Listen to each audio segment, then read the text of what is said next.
படத்துல பீஸ்ட் படத்துல மட்டும் தனி விமானத்தை எடுத்துக்கிட்டு நேரா பாகிஸ்தான்ல போய் அப்படியே அடிச்சு கிளப்பிடுவாப்ல. படத்துல இந்த பக்கம் 10 பேர், இந்த பக்கம் 10 பேர், இங்கிட்ட 50 பேர், இங்கிட்ட 50 பேர் அடிச்சு கிளப்புவாப்ல. படத்துல பஞ்சி. ஒவ்வொரு படத்திலையும் பிரஸ் மீட்டுங்க. விஜயோட பிரஸ் மீட் இல்லாத ஒரு கட்சி ஒரு படம் சொல்லு. சர்க்கார் பிரஸ் மீட் இருக்கும், மெர்சல் பிரஸ் மீட் இருக்கும், கடைசி அந்த ஒரு படம் வந்துச்சு கோட், அதுல பிரஸ் மீட். எல்லா படத்தையும் பிரஸ் மீட் பதற விடுவாப்ல கேள்விகளை.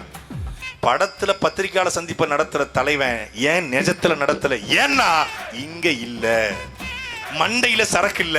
படத்துல இயக்குனர் எழுதி கொடுப்பாரு, படத்துல சண்டை காட்சிக்கு ஸ்டண்ட் மாஸ்டர் இருப்பாரு. படத்துல வந்து நான் அடிச்சா அதிரடி, என் பேச்சு சரவட்டி, என்னை சுத்தும் காதல் வெட்டி நீ அப்படின்னு காலை வளைச்சு வளைச்சு ஆடுவாப்ல.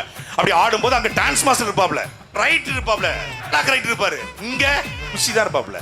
பார்த்திபன் படத்துல எப்பா 13 ஜோக்கரா இருந்தா என்னப்பா பண்றதுமாங்கல்ல, அது மாதிரி ஒரு கட்சியில ஒருத்த முட்டாள, ஒரு கட்சியே முட்டாப்பைய கட்சியா இருந்தா எப்படி? எதுவுமே பிரச்சனை இல்லைங்க. எங்க தளபதியை வந்து இட்டுன்னு வருதாங்க பிரச்சனை. 84 இந்த 84 நாளைக்கு சட்டசபைக்கு போய் 84வது தொகுதியில 84வது வார்டுல 84 பேருக்கு தண்ணி பிரச்சனைங்க. அதனால 84வது வார்டுக்கு எப்பா டேய், தமிழக சட்டசபைக்குன்னு ஒரு மரியாதை இருக்குப்பா.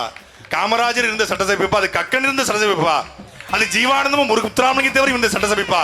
கேவலப்படுத்திடாதீப்பா. உங்க கையெடுத்து கும்பிடுறப்பா அரவாயுலி மக்களே, கையெடுத்து எங்களுக்கு கூட ஓட்டு போடாம கூட விட்டுரு.